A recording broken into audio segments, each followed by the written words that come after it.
In a 5, 6, 7, 8. Hello, everybody.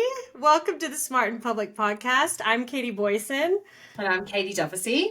And this is a podcast that discusses business, careers, and life through the eyes of PR, comms professionals, you name it.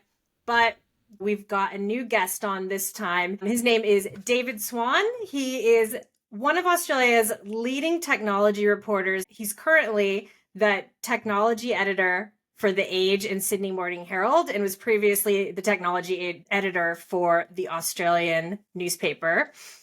In just a couple of words, let me just pump David up really quick. Please. So, in 2024, he was awarded Australia's Best Technology Journalist at the Lizzies and Australia's National IT Journalism Awards. So, welcome, David. We're so excited to have you on. Thank you. I'm thrilled to be here. Why don't we start? Just talk a little bit about your career journey. Let us get to know you. Yeah, it goes back to childhood. I think for a lot of people with their careers, you can sort of trace it back that far. And I just remember being 8 years old and sitting on the beach and just pouring through computer magazines. And that was just my thing. I'd go to the Melbourne show and everyone else would be patting the cows. And I'd be like, no, I want to grab the show bag that has the computer magazines in it. Like I was just full nerd. Full into like reading that stuff, and I guess it was a love of video games that got me interested in tech initially. And my first journalism job was in high school, and I was maybe 16, and I would write game reviews for a website that was based out of Germany, and they would pay me $5 US through PayPal every week to write a mobile phone game review, and there would be like 300 words, and it was awesome. I was like, oh, I'm getting paid to play games and then write about them. I found the writing fun too. I would always look forward to writing essays for English, and I would always enjoy it. So I thought, what's the catch here in terms of like you get paid for something fun that you love doing? It made sense from day one. And I did work experience around that same time at the Herald Sun in Melbourne. And that's the same building I ended up working in for like 9 years when I was at the Australian. And same thing where it's like one day we went to the zoo, one day we went to watch a football match, one day I went to like the ballet.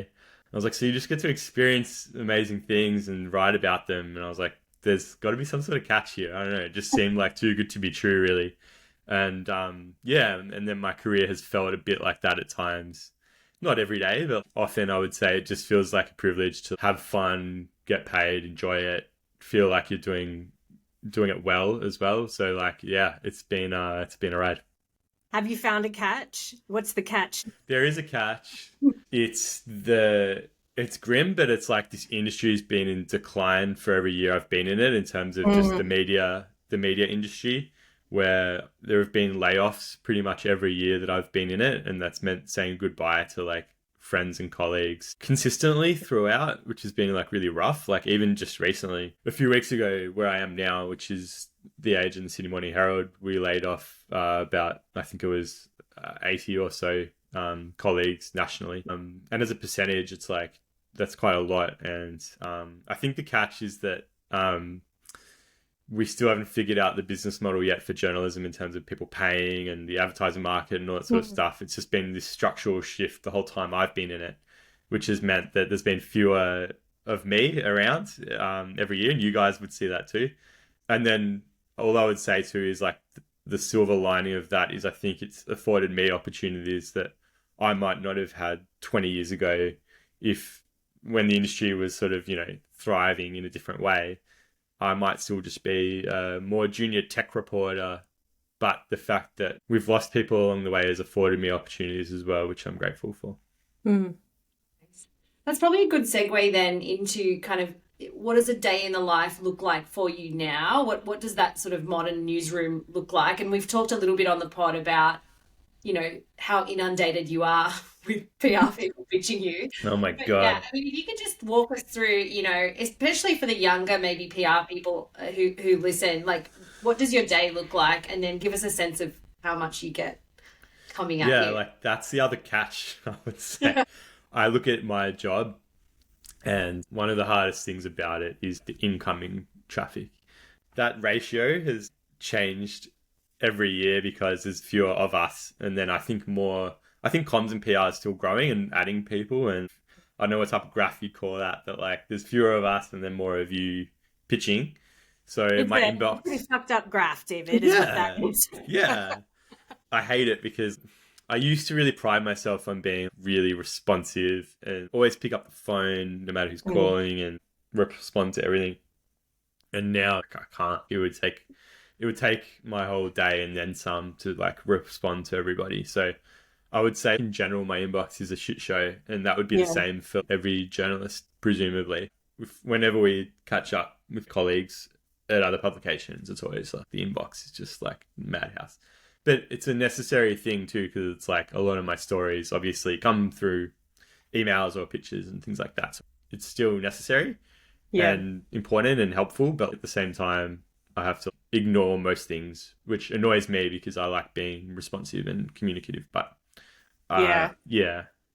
those relationships too, it's such a catch-22, because you never know when you would have needed, if you didn't reach out or respond back to a PR person, and then later on you're like, oh, I'd actually love to have them comment on a story. And you don't you're like, oh, did I respond to them? Was I nice? Yeah, exactly. I don't want to be that guy that only comes to you when I need something. It's a two-way street, obviously, where like you're right, and those relationships are everything in this game, where my best stories obviously come from people that trust me and that I have a good relationship with, and you have to nurture those. So it's part of my day. Just writing a story is, I would say, like, just to sum up my day quickly, you have to be a voracious reader of what's happening. So when you wake up, it's sort of like seeing what's going on and making sure you haven't missed anything. Obviously getting FOMO about you can't cover everything, but so just seeing what else is out there and checking competitors' websites, things like that, seeing globally what's going on in terms of whether it's the New York Times and Wall Street Journal and US stuff. I think with tech in particular, for better or worse, it's like a lot of it's still out of the US and Silicon Valley.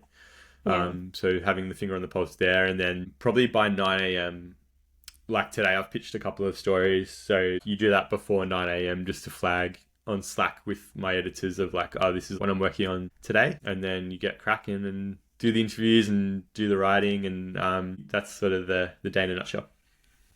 Have you gotten any stories of where PR people have really gotten it right in terms of how to work with you? And what are the things that drive you mad from PR people as well? So we want the good and the bad. Yeah. And every journalist is different.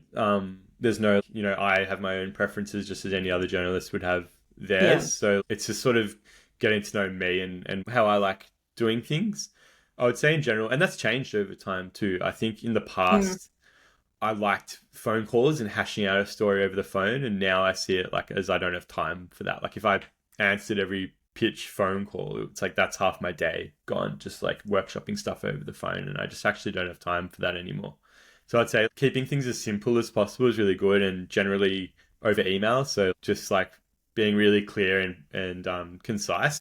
Here's my story, just like 5 sentences or whatever. It's like, this is what I can offer you. Here's the story. I would say my bar has shifted like as I've shifted publications. So I would say at The Australian, I was sort of pumping stuff out and for better or worse, like was just a bit of a machine of any given day, sort of 1 or 2 stories. And I think they had a bigger maybe physical newspaper to fill. So they sort of needed more from me every day. Yeah. And now I'm like way choosier about the stories I'm taking on. Just because they don't need as much from me, and they want to make sure that when I do a story, and this is for all the journalists at the agency in the Morning Herald, it's like when you do a story, make sure it's like worth doing and will be well read and all that sort of stuff.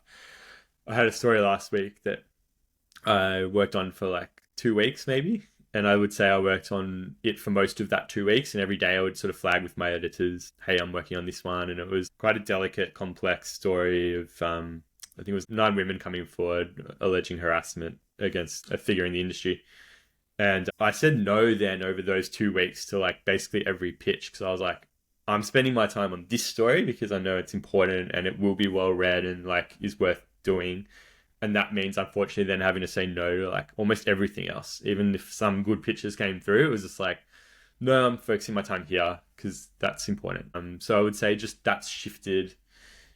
With this publication I'm at now, I'm saying no a lot more. And so it just is a higher bar of the pitches I do say yes to. So it just means that if you do have a pitch, the way try to think about it is like stories I want to do are stories that I can pitch to the homepage. So think about what is going to be on the SMH and the H homepage and like pitch me those stories. And then I'll take them on. If it's like a lesser story that no one's going to read, then it's just like, it'll be a waste of time for everybody. The only other thing I would say in terms of like annoyance, when people, this is really annoys me. Don't like text and email me at the same time and text saying, I've sent you an email about this pitch. It's like, my inbox is a shit show already. You're making it more of a shit show if you're texting me about an email that you sent.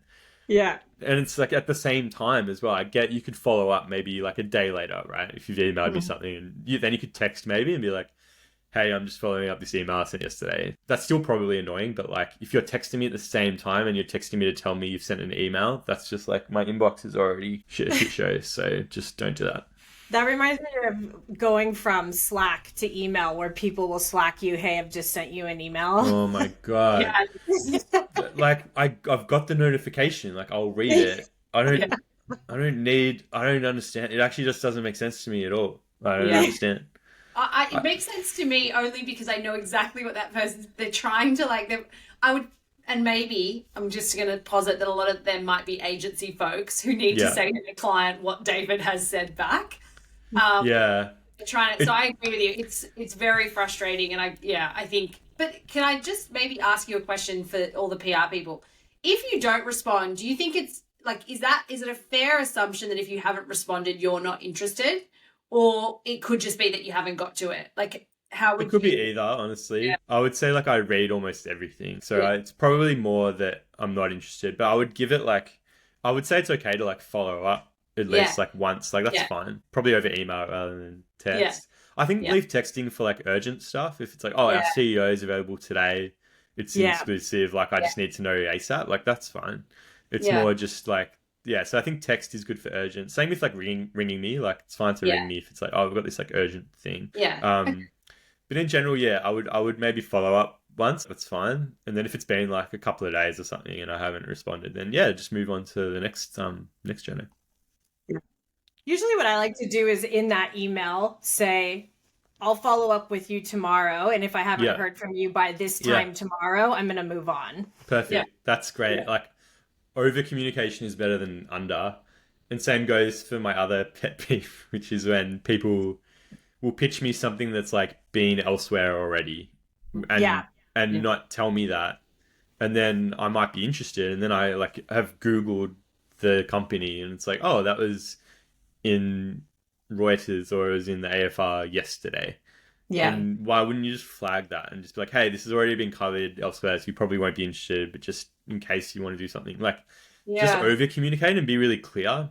Because I think if we're talking about relationships being everything, that's when you lose a bit of trust, or respect is a bit strong, but like, I don't know, if you over communicate and you're saying, hey, I know this has been elsewhere, so you probably won't be interested, then that's fine. And you still want to send it to me so I'm across it, like that's fine. Yeah. But like, just be really clear about it. Otherwise we lose that trust a little bit. Yeah. Yeah, I think that's a really good one. You touched on this a little bit in terms of like how much you're inundated with pitches and story ideas, but how much of what you write would you say comes from someone proactively pitching and sending you something and your own going to your editor and saying, I think this is a really good story, I think we should do this? Like, do you think it's 50-50? Is it, which way do you think it feels about 50-50? And it feels like that in a way that, like, as I said, at the Australian, I felt like I just had to like produce more. So it felt like more at the Australian, it was more announcements and things coming through from pitches. And now it feels a bit more 50-50. I would say one thing I'm doing more of now is like taking a pitch and then sort of expanding on it. Like there'll be one that pops into mind was like a female startup entrepreneur who raised $5 million for her startup, and it just would be hard to like pitch that to the homepage, for example, on its own. But then that coming at the same time as research showing how bad the funding landscape is for female entrepreneurs could then broaden it out to, here's a woman who has raised $5 million amid like a really dire funding landscape for women. and then interview some VCs and investors talking about like why are these numbers so bad. Talk to women who have missed out on funding and like went back to their normal job at a bank because they couldn't get funding. Like it took me a few extra days, but the resulting story was one I could confidently pitch to my editors of, hey, I've spent a few days on this story. And it was an awesome result for the entrepreneur in the first place because she still got a story, but it was a better story than it would have been. Yeah. And it was different to what she pitched me. That stuff was still in there. It was still in there that she got funding. And it was in there what her startup did. But she got a meatier, much like more well-read story as a result. So I think I'm doing that a bit more where I might take what is a more simple pitch and then deepening it and broadening it out so that it's like one I can pitch to the homepage and one that like is worth the time and worth people reading as well. And for fundraising announcements, I do a lot of that here in the US now. Do you have a threshold of the amount that it needs to be, or like what piques your interest in terms of amount? I'm probably doing less fundraising stories in general. I think I've worked out what my audience. I think my audience is different now as well than it was. I think for the Sydney Morning Herald and The Age, I think it's a more consumer type audience, and I think they might see a headline of 20 mil, 50 mil, 100 mil. It's like kind of who gives a shit in a way. What's the story behind that? Like, what are you actually working on? What's the company? Who are the names involved? Like, what's the human element? Yeah. And I'm still learning. I've been there almost a year now, so I'm still kind of working what resonates and what doesn't with the readership. But maybe it's even just me as a writer as well. Like I just bore myself writing some of those funding announcements sometimes because it's like kind of an AI could do it where it's like, you know, X company has raised X amount of dollars, CEO is stoked, the investors are stoked, funding will be used to do X, Y, Z. And it's like, I bore myself writing it, and then, you know, readers would be bored too, I'm sure, if I'm bored. It's still news and it's still an important milestone, obviously. I just think the way that I think about my role now is I'd rather, like the story I was talking about from a week ago, I'd rather spend my time, I think, working on those meatier stories that are more important. Yeah, I just think about it a bit differently than I used to. So there's no dollar figure or whatever. It's more just like, what can you also pull out from what you're doing that's interesting? And I'm sure whatever you're working on is probably more interesting than like a dollar figure anyway. It's probably like something that's potentially really impactful. So I'd rather hear the number, the funding could be the fifth line of the story. Oh, by the way, we've raised 100 mil. But what's more interesting is we're building this crazy thing that everyone should know about. Yeah, I love that. I'm going to switch gears a little bit. So you've traveled with us for a conference in the US, and you've done that with other brands. What differences do you see with the journalists or execs from the US versus Australian execs? I find that the Australian execs are often just a lot more, I don't know if raw is the right word, but I think with US execs, I often see a bit of their PR brain ticking over, and then they'll be like me a line. Versus the Australian execs, for better or worse, are just a bit more like not authentic, but just like open with me, and like so will just tell me like the real shit versus like just like whatever like the company line is, which I like. It might be a bit of a cultural thing, I think, of Australians being that sort of down to earth ness. So I appreciate that. I would just say, in general, like, it's worth me taking those trips, and I'm sure it is often for journalists, because you get that level of access that I thought COVID might have ended that, where it's like, oh, we can just jump on Zoom and just interview the CEO. And now we're back, I think, to you have to physically be there to get that access. So I think trips like that, I look at, a couple of weeks ago, and it's like, it was worth me being there on the ground in San Francisco to interview the US execs who I don't really get offered much in Australia. So you've got to physically be there, I think. So for the PR people out there that are trying to make a case for a journalist to travel overseas for their event, what gets you across the line when they make that invite? Yeah, it's so simple, but it's quality and quantity of stories.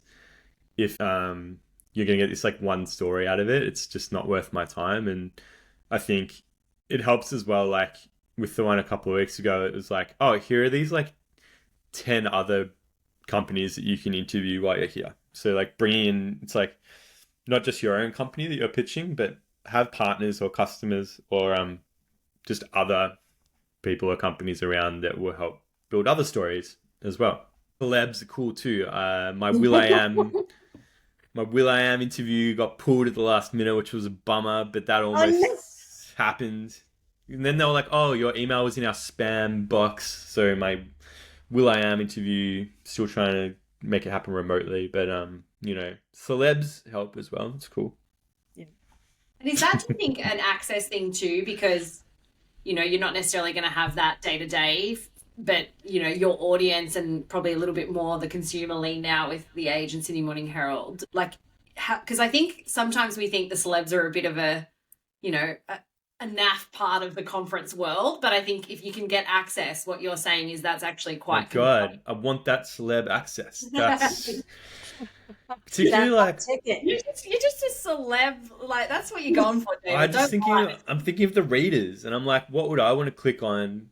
Like, I just think about it from like my parents, right? If my parents are reading this Age and Sydney Morning Herald, they're sort of like my imagined reader sometimes, of like people their demographic, like scrolling through the SMH and the Age website. What do they give a shit about? If it's some like niche product upgrade, well, they wouldn't click on that. Would they click on Will.i.am talking about startups and AI? Like, probably. Well, maybe. I don't know. But like, I think I'm just thinking of the readers and what are they going to be interested in? And they're going to be interested in celebs probably more than a product update. Yeah. Do your parents read your news and give you feedback? They do, and my grandma actually is my biggest reader. They only give positive. I welcome more constructive criticism, really. They're just like, oh, great story. I want more, I want like, oh, you could have done this, you could have done that. But more constructive criticism would be welcomed, but great job is still nice to hear sometimes, I guess, yeah.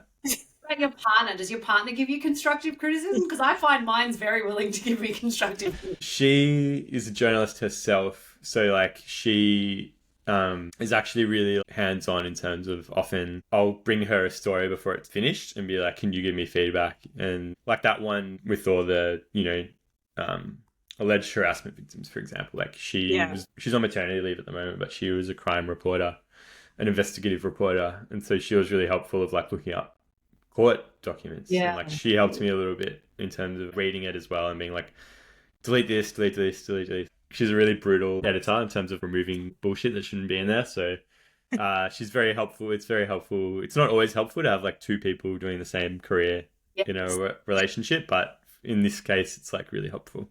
Although I do want to be her best friend and ask her every single crime investigation that she's ever done in depth. Yeah.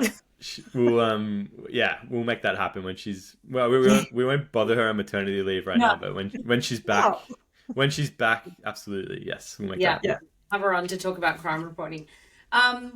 Hey, do you have a favorite story or favorite person you've interviewed over the years? Like, is there someone or something that stands out? Two things jump out when you say that. One was like least favorite was Elon. We met briefly in Adelaide. He was here for a space conference. And I was so excited. And I was like, yes, this was like almost 10 years ago, maybe like 7 years ago, something like that. Just like the least charismatic. It was very disappointing, I would say. And it was like a foreshadowing of like sort of the stuff now a little bit of just no charisma, just a bit of a mess. So I was let down by my Elon experience in Adelaide. And my favorite one was this story that took me maybe 6 months to report. It was for the Weekend Australian magazine.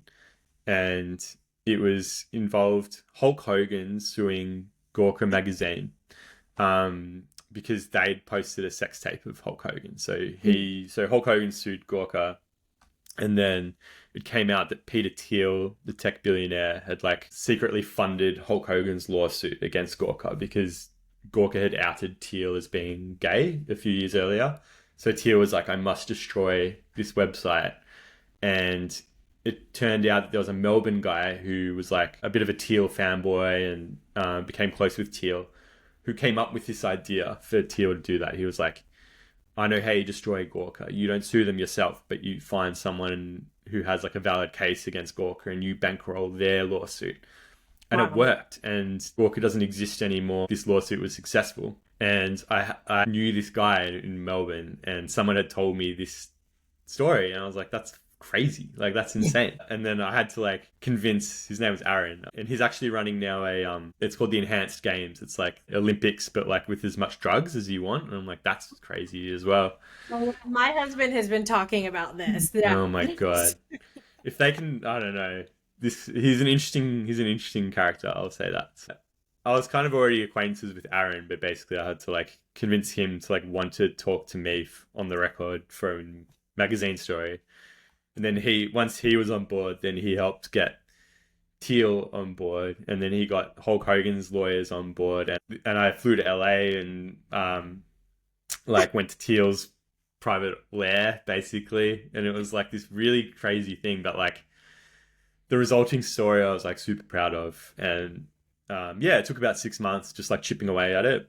Yeah. Did But you feel like it was gonna fall apart at any second? Yeah, and they're like the best stories, I think, are like ones that could, like Teal could just pull out.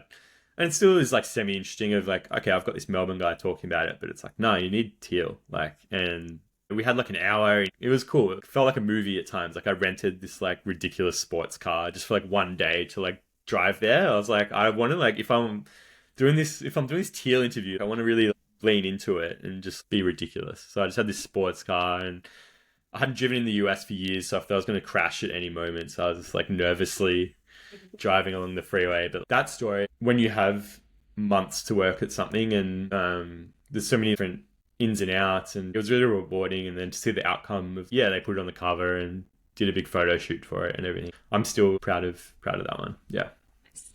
So going back to pitching and thinking about both markets, the US and Australia, what would you recommend to non-Australian PR people that are pitching into Australia?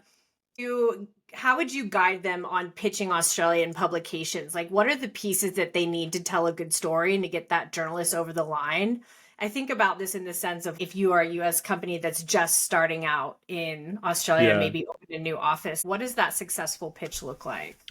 I think, yeah, like number one is you always need an Australian angle. Like if there's nothing relevant to Australia, then it's like not worth us picking up because this is happening elsewhere. So if you've got something to say that's relevant to an Australian audience, then that's what makes it interesting. I would say in general, this is broader PR advice, but read the publication that you're pitching to. It's probably something that shouldn't need to be said, but click on my byline and read the last 10 stories that I've written. And then just you'll get a sense of what I'm interested in and what works for me. I would say making sure that your execs are available, even if there are time zone differences and things like that. And often with US execs, I'll do written interviews, and it's not my preferred often because I think sometimes, no offense to you too, but it might go through PR people, and then I think that end result might not be as good of an interview as if I'd like jumped on a Zoom call for minutes, for example. So I think I often don't prefer written interviews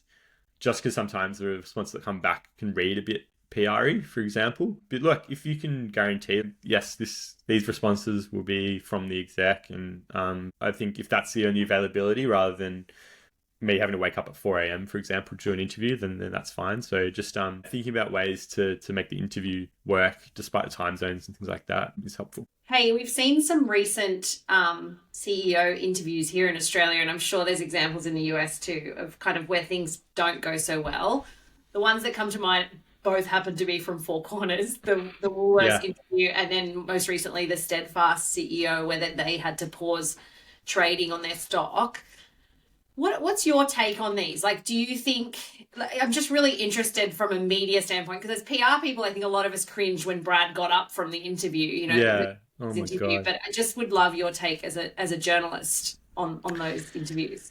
Yeah, shocking, right? Like when you watch it and you're like, oh my God, it's like a car crash.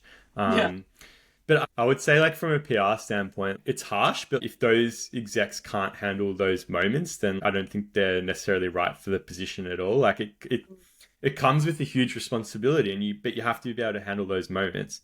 Yeah. And I've seen interviews I've done where people get uncomfortable or they can't handle the pressure, for example. And to me, there's no level of PR training, for example, that like if you can't handle a tough question, it's like that goes to your leadership as an executive, I think. So I don't blame the PR people in that situation for letting that outcome happen. Like I blame and I don't blame the journalist for answering what I think is like fair questions that any reasonable exec should be able to handle. I blame the exec in that situation. So I think that leadership or lack of came through when, you know, Brad walked up, for example, and was like, couldn't handle the heat. And I think oftentimes it's our job as journalists to ask those hard questions and then reveal whatever that reveals. But at the same time, for sure, I think from a PR perspective, you do still have a responsibility to think about what is the outcome going to be. And if it's Four Corners, the outcome is probably going to be an investigative program that asks inherently hard questions. They're not doing a puff piece. That's not what Four Corners is. But I still think in that sense, you have a responsibility to put Brad forward and not put a like decline to comment or whatever. Like, I think that's that's where it gets tricky, right? Is like, do you, because that's the alternative is you go, we don't think Brad's ready, or we don't think, you know, insert other executive, you know, CEO, we don't think that they're up for it. But at the same time, it doesn't look great, especially if your competitor in that scenario is also doing, you know, the piece. So I think it does get tricky, but I think you're right. I think it comes down to, we were talking a little bit about this in another episode around not taking the bait. I think Angus, the journalist, was doing quite an intense job of sort of poking the bear and being quite intense. And I think probably some of that not on camera as well. I think you're right. It's like, as a leader, you are the head of that business. There's an onus on you to sort of keep calm and to kind of go with that. To your point, knowing that it's Four Corners, right? So that's going to be what he's trying to do. Yeah. And I think readers, viewers, the public can see through if you're not being genuine. So I would just say approach it from the standpoint of just try and be as like upfront as you can. If you're trying to like obfuscate or dance around an issue, etc. Journalists especially is trained to the nth degree to like see right through that. And readers and the public will see through that too. So I would just say try to approach it from being as genuine as possible. If I've got a tough interview I'm doing, just meet me where I am and be upfront and real. And if you're trying to shut down questions and you're saying pass, or you're saying, no, I'm not going to talk about that. It's like, well, the end result that I end up writing and the people end up reading is going to be worse, far worse than if you just try and meet me where I am and try and be upfront and genuine. Yeah. And I think context in that situation, working with the journalists and giving them context of where you're at and maybe when you could comment rather than just shutting them right down, that over communicating alleviates tension and also helps potentially give you the opportunity to comment later on the story. Yeah. I couldn't agree more. I think journalists get a bad rap often, and sometimes that's warranted. But in general, I would say, well, I can only speak for myself really, but I'm working in good faith. And if you give me a good comment or if you over communicate rather than under, it's going to lead to a better outcome in general. So I would say, well, I'm working in good faith, and whatever you tell me, I'm not going to then twist around. That's just not how I do things. And so if you are thoughtful and genuine in how you engage with me, then that'll be a better outcome for everybody. I'm going to throw in one last red herring before we get to our dumb in privates, because I just, we were talking a little bit before we jumped on. You are a new dad, new to fatherhood. How has becoming a dad changed the way you work, the way you approach your work, or hasn't it? And is everything the same? Firstly, it makes me 2 minutes late for podcasts because I have to put him down to sleep and make sure he's not screaming his head off. So it makes me more tardy sometimes. I think in general, it makes you value time differently. I'm probably less able to catch up for a beer or a coffee in general, because I've got to get home by 6 p.m. for bath time. And that just the demands on time are different. And same with international trips, for example, where it's I'm probably less likely and they'll be fewer and shorter because I have to just be at home more to be a dad. And I also hope, even though he's both his parents are journalists, but I hope maybe he does something else because it's it's tough. Layoffs every year, like I said. Yeah. It's I hope maybe he'll be a YouTube influencer or something. I don't know. But maybe it'll be something we don't. I often think I have little ones who are 19 months old, and I often think maybe I just don't even know what their job doesn't exist yet. Maybe. I know. So, that's crazy. But it's funny reporting on this stuff for the last few years of social media and parenting and all the complexities around that. And I'm I should feel more prepared to I was think going to about say, it. I might I'm like, ring you because no, I I don't know. know what I'm going to do. I'm so lost.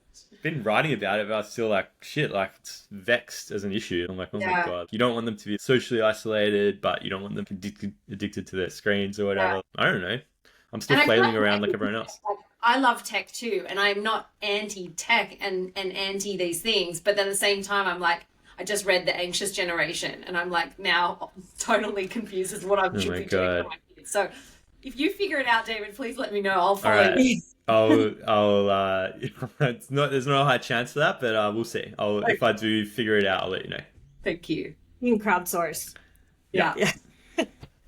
Okay, so we've had a ton of great questions, great conversation. What we love to do on this episode is kind of close out the show with what we call a dumb in private. Now, we help people be smart in public all the time, but the reality is that shit falls apart in the background quite often for us, David. So just wondering, I can't imagine. do you have a dumb in private that you want to share with us this week? Oh my God. So one thing I would say is people always assume they'll send me like a tech podcast and be like, have you listened to this from the New York Times? And I'm like, absolutely not. I go home, or if I'm working from home, I'm still at home, put on Simpsons, put on a basketball podcast. In terms of dumb in private, I don't listen to tech podcasts really. I don't watch anything, any of those tech shows about the rise of Uber or any of those shows. That's my 9 to 5 and that's my work. And then I just want to watch the dumbest thing possible when I get home, when it's like old Simpsons episodes or like a bad 90s movie. Yeah. Or in terms of podcasts, like the dumbest basketball podcast ever. I am super interested in this space in my work life. Yeah. But then when I am not at work, I need to like get away from it completely. Yeah. So just give me like the dumbest show or the dumbest movie, because I just need to switch my brain off. Particularly because when you're in a newsroom, I think as well, in a physical sense, and at home with my wife being a crime journalist, it's all talk about politics, crime, whatever's going on in the world, which is like, maybe I'll get burned out from that eventually, but it's pretty full on. Like newsrooms are intense places. And I love that as well. And it's really energizing and fulfilling and interesting, because we're just talking about all like the most important things that are going on in the world. But then when I get home, I'm like, switch off from that completely and let's just zone out and chill out. So I'm just going to watch Below Deck for the next 2 hours. Oh my God, it's so good. I love it. Oh my God. Secret Lives of Mormon Wives. So if you haven't, David, dive in. Simone's been watching that, my wife. Yeah. So I might join her. But like, do you know what I mean? Good one. I think people assume that that's because that's what my job is, and then that's what I want to also spend my personal time doing. And it's the opposite, where I'm just like, no, let's just get away from that. And I love it absolutely during my work time, but like private, when I'm home, just dumb stuff. Below Deck, amazing. Yeah. Love it. Well, thank you so much for being on, David. We really appreciate it. No, I've loved it. It's been really fun. Yeah. Yeah. And we've got probably 1,000 other questions, so we'll have to have you on again at some point. But yeah, we really appreciate it. You're actually our first journo on the pod. Yes. So yeah, that's another award to add to your little list. We'll make room in the cabinet. Yeah, we'll send you a trophy in the mail. Yeah, exactly. Thank you guys. Yeah, that was really fun and lovely just to chat to you both again as well. Yeah, I know. I feel like it's been ages since we've caught up, so that was a nice way to publicly catch up. And we didn't even mention the bar in San Francisco with the waterbeds, so you know. Oh my God. Sorry. That's. Keep that for part 2. Whenever you have me back, we can go into that. Yeah. I was thinking about it. I was like, should I lead with Cozy Car, or do we talk about that another time? Part two. Have me back, and we can talk all about that. Exactly. Well, thank you so much again, David. And for everybody listening in, if you have a topic or somebody you want us to interview, please reach out to us. Our email is hello@smartinpublicpod.com. You can also find us on Instagram and TikTok at smartinpublicpod. And anywhere that you find your podcast. So thank you so much again, David. And we'll be in touch for part 2. Talk soon. Thanks.